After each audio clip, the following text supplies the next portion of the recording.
Mari sama-sama kita berdoa sebelum kita mendengarkan sharing hari ini. Bapa, terima kasih, kami bersyukur buat kebaikan-Mu. Kasih setiamu gak pernah habis bagi hidup kami. Dan kami mau dengar perkataan-Mu, karena perkataan-Mu adalah roh dan hidup. Dalam nama Tuhan Yesus kami sudah berdoa dan mengucap syukur. Haleluya. Sama-sama kita katakan amin. Puji Tuhan. Apa kabar kita hari ini? Saya percaya semua dalam keadaan baik dan luar biasa. Saya mau kasih judul sharing saya hari ini, hidup bukanlah konten. Sama-sama katakan dengan saya, hidup bukanlah konten. Jadi suatu kali saya melihat konten di TikTok, ada seorang yang sangat susah mendapatkan uang 5 juta rupiah. Orang yang buat konten bilang, "Selamat Pak, Bapak dapat uang 5 juta rupiah." Dan akhirnya dibuatlah begitu sedih kisahnya.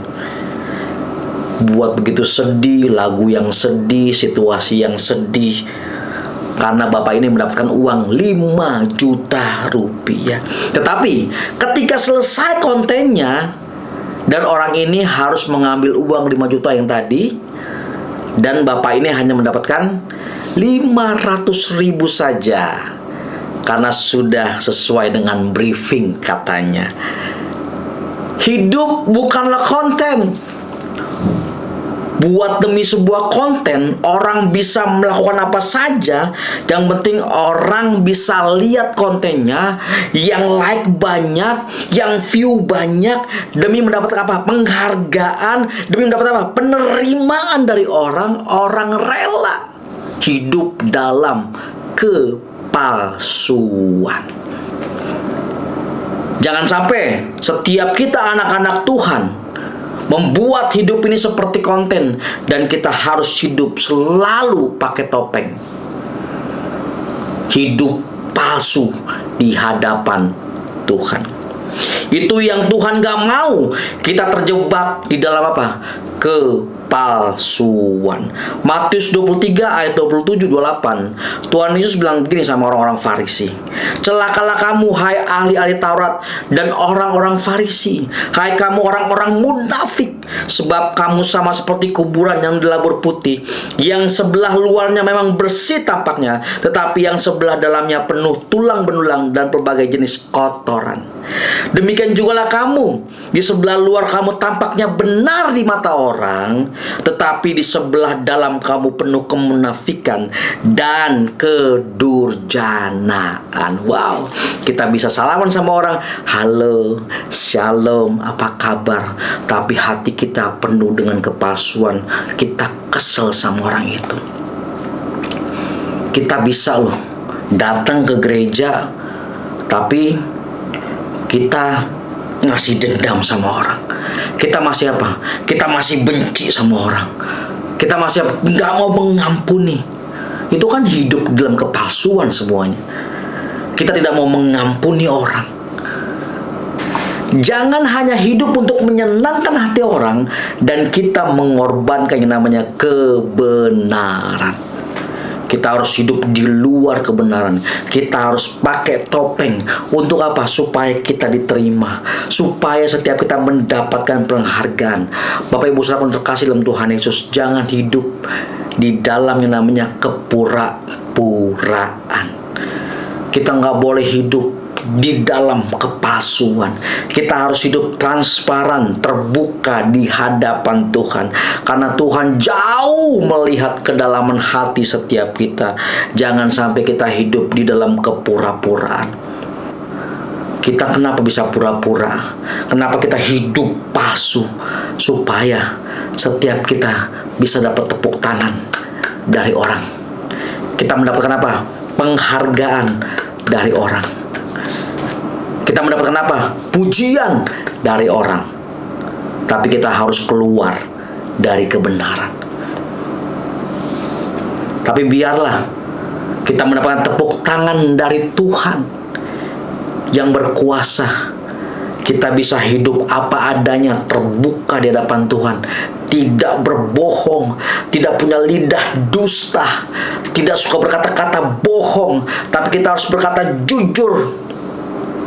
Kita terbuka sehingga hati kita murni dan jujur, bersih di hadapan Tuhan, dan Tuhan yang memberikan tepuk tangan bagi setiap kita, yang Tuhan yang memberikan pujian bagi setiap kita, daripada kita harus menyenangkan hati orang, tapi kita harus keluar dari kebenaran. Jangan hidup di dalam kepalsuan hanya untuk dapat penerimaan, supaya orang senang lihat kita. Jangan. Tapi biarlah Tuhan yang senang melihat setiap kita. Untuk apa? Kita terbuka, berani berkata ya di atas ya, tidak di atas tidak. Jangan ada kepalsuan dalam bentuk apapun, agar setiap kita datang menyembah Tuhan, kita akan mengalami perjumpaan dengan Dia. Ketika kita hidup palsu, kita nggak bisa datang sama Dia, karena Dia Allah yang kudus. Ketika saudara datang, saudara harus transparan, terbuka di hadapannya, bahwa sesungguhnya Tuhan gak lihat penampilan setiap kita, tapi Tuhan melihat jauh ke dalam, yaitu di hati setiap kita. Dia tahu kita masih dendam, kita masih jahat, kita masih ngomong jorok, kita masih nonton film-film yang gak bener. Tuhan tahu. Jangan hidup di dalam kepalsuan. Tuhan tahu kita masih bohong, Tuhan tahu kita masih melakukan hal-hal yang jahat. Tuhan tahu. Dan akhirnya kita nggak bisa menghampiri Tuhan. Karena apa? Karena kepalsuan hidup kita. Kita tidak bisa menghampiri Tuhan yang kudus.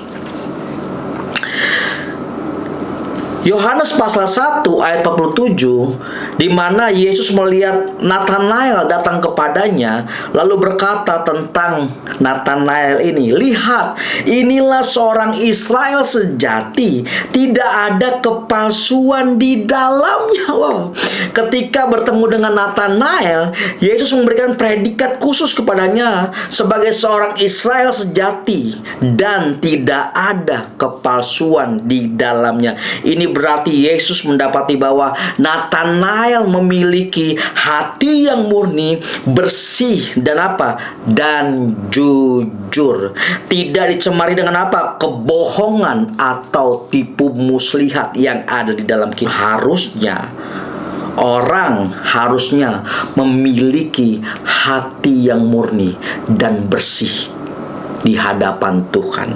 Tapi kita menemukan orang seperti itu hari-hari ini jarang banget, karena kebanyakan hati mereka sudah dikuasai dengan hasrat. Untuk apa? Untuk meraih kepentingan pribadi dengan menghalalkan segala cara, termasuk menipu dan merugikan orang lain.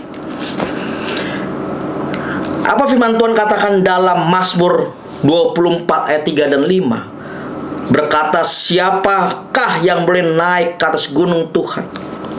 Siapakah yang boleh berdiri di tempat yang kudus? Orang yang bersih tangannya dan murni hatinya, yang tidak menyerahkan dirinya pada penipuan, yang tidak bersumpah palsu, dialah yang akan menerima berkat dari Tuhan dan keadilan dari Allah yang menyelamatkan dia. Di mana pemazmur menjelaskan bahwa ada hak istimewa buat orang-orang yang tetap menjaga hatinya bersih dan murni. Hidup ini bukan konten, hidup ini tentang Tuhan, di mana kita harus pertanggungjawabkan semua apa yang kita kerjakan kepada Tuhan. Ada hak istimewa buat orang-orang yang menjaga hatinya tetap bersih, di mana ia akan menerima berkat dan keadilan dari Tuhan. Wow.